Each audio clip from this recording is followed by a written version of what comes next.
ఈ రోజు పిలాతు కోర్టులో తీర్పట. కావున మంది ప్రజలు పిలాతు కోర్టులో హాజరు కావాల్సిందిగా రాజుగారి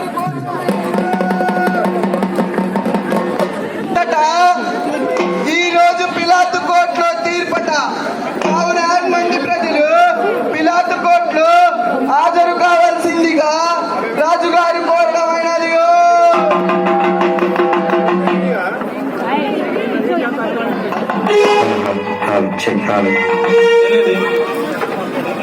Check.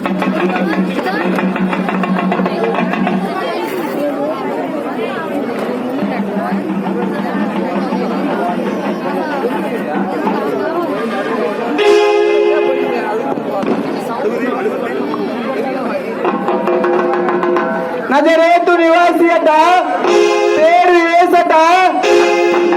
ఈ రోజు పిలాతు కోర్టులో తీర్పట.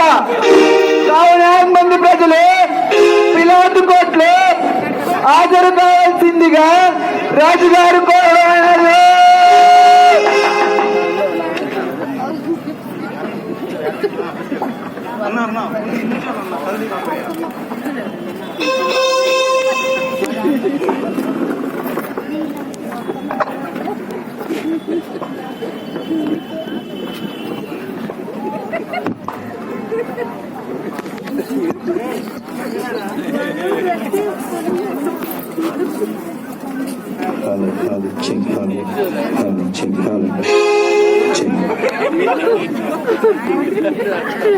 అది ఎన్నోది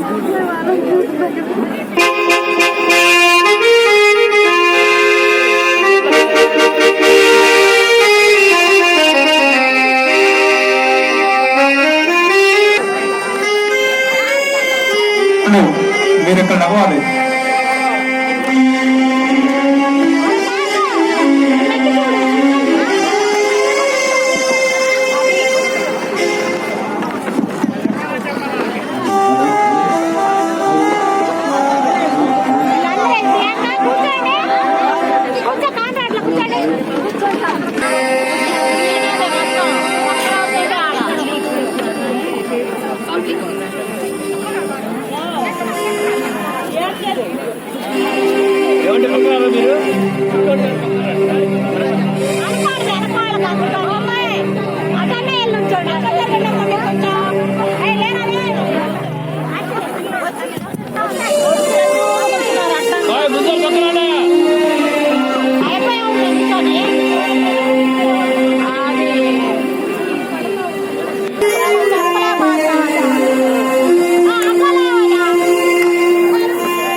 ప్రధానాచార్యులు వచ్చారని చెప్పి రాష్ట్రపతిని పిలుచుకురా వెళ్ళు.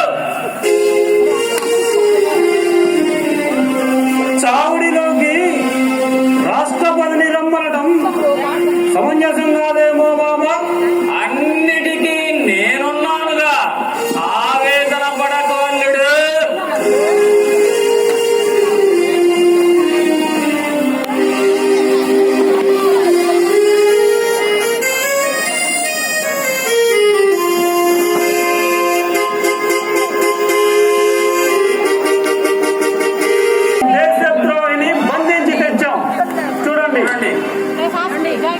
మంచిది, మీ రాజభక్తికి సంతోషం. రండి లోనికి. క్షమించండి, ఈరోజు పాస్క పండుగ. సరే, అయితే ఇంతకీ ఇతడిపై మీరు మోపిన నేరం ఏంటి? హాస్యానికి ఇది సమయం కాదు. ఇతడే నేరం చేయకపోయినా మేమే కుట్ర పన్ని నేరం మోపేమనే కదా మీ ఉద్దేశం. మా యూదా మత న్యాయ శాస్త్రంలో నిరపరాధులకు ఎప్పుడు అన్యాయం జరగదని గ్రహించండి. అయితే ఇతడు చేసిన నేరం ఏంటి? రాజద్రోహం, దైవ ద్రోహం, మత ద్రోహం కూడా చేశాడు. ఏంటవి? తానే యూదుల రాజులంటూ సీజర్ చక్రవర్తికి చెల్లించాల్సిన పన్ను చెల్లించకుండా ప్రజల్ని ఉసికొల్పి శిస్తు నిరాకరణ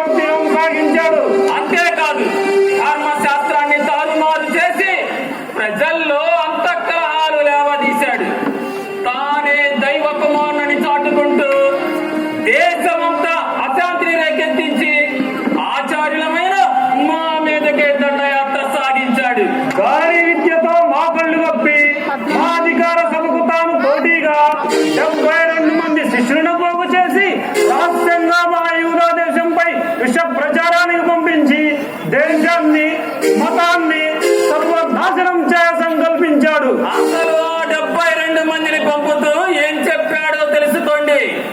తోడేళ్ల మధ్యకు వెళ్లే మీరు విచారించాలి.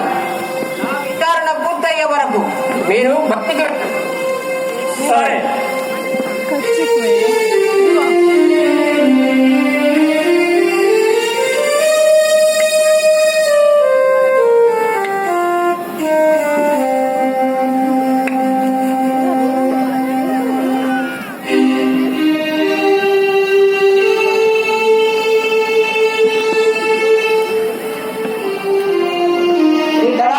రాజు ఎంత విచిత్రంగా ఉంది. ఈ యూదులు ఎంత తెలివిహీనులో బోధపడటం లేదు. గతంలో రాజునని చెప్పిన వాణ్ణి అందరం ఎక్కించారు, ఆరాధించారు, ఆజ్ఞలు పాటించారు. ప్రస్తుతం రాజునని చెప్పిన వాణ్ణి చంపమంటున్నారు. కారణం ఏంటో చూద్దాం.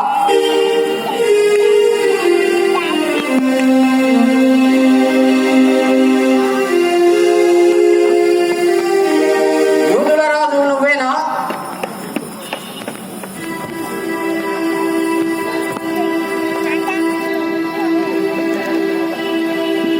ఎవరైనా నీతో చెప్పిరా, లేక నీవే నన్ను అడుగుచుంటివా? నేను యూదా జాతీయుడు అనుకున్నావా?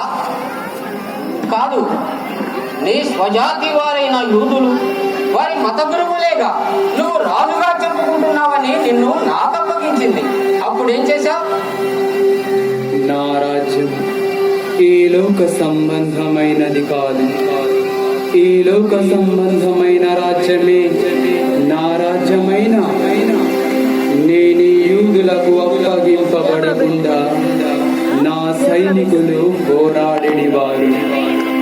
వజ్ర వైఢూర్యాది రత్నమణి స్థాపితమైన సువర్ణ సింహాసనములు, భోగ విలాసలాస్యమయమైన సౌధములు నాకు పనికిరావు.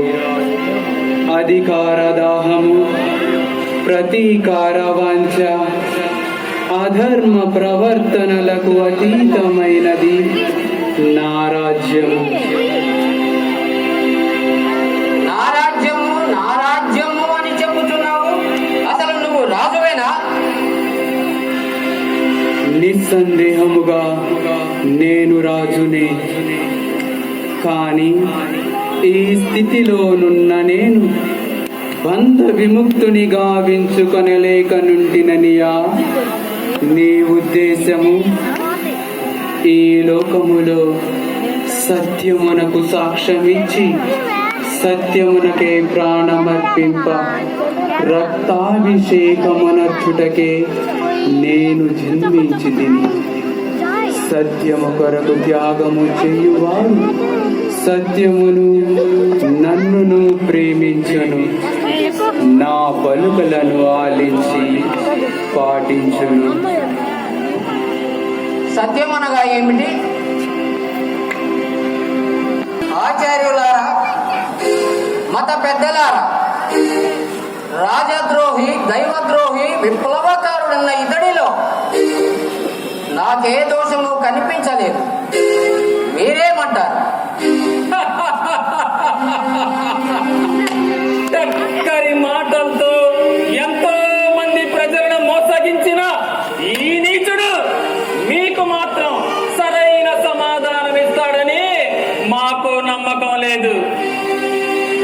సరే, అయితే మీ ముందే విచారిస్తాను.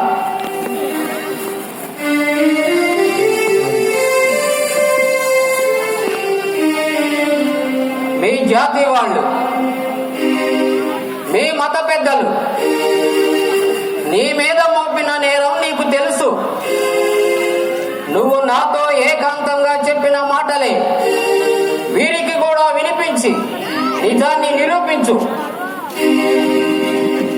లేదు, ఇతడిలో ఏ దోషము లేదు. ఉంది, ఎంతైనా ఉంది. గలిలయ ప్రాంతం నుండి యూదా దేశం వరకు అన్ని విధాల అరాచకాన్ని సృష్టించిన విప్లవకారి. ఏమిటి?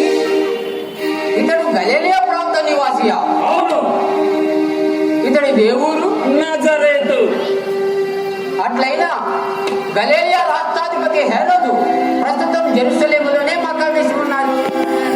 ఇతడిని వారి దగ్గరికి తీసుకువెళ్ళి విచారణ జరిపించుకోనండి. తీసుకువెళ్ళండి. సరే, ఆ ద్రోహిని తీసుకుపోదండి. వీడు 5 రొట్టెలు 2 చేపలు 5,000 మందికి పంచాడట. ఈ పాపి నడవరా?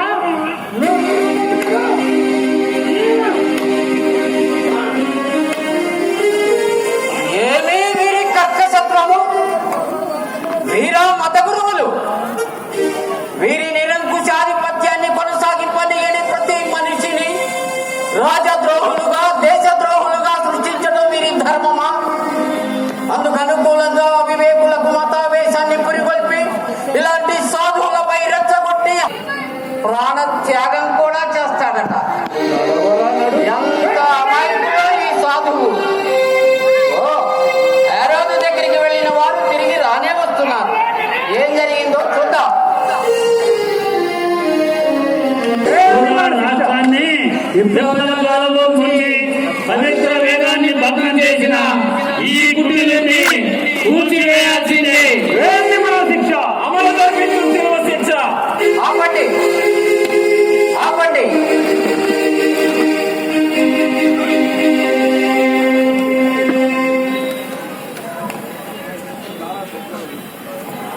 నువ్వు వెళ్ళి కారాగార అధిపతితో నా మాటగా చెప్పి గజ దొంగ బంతిపోటు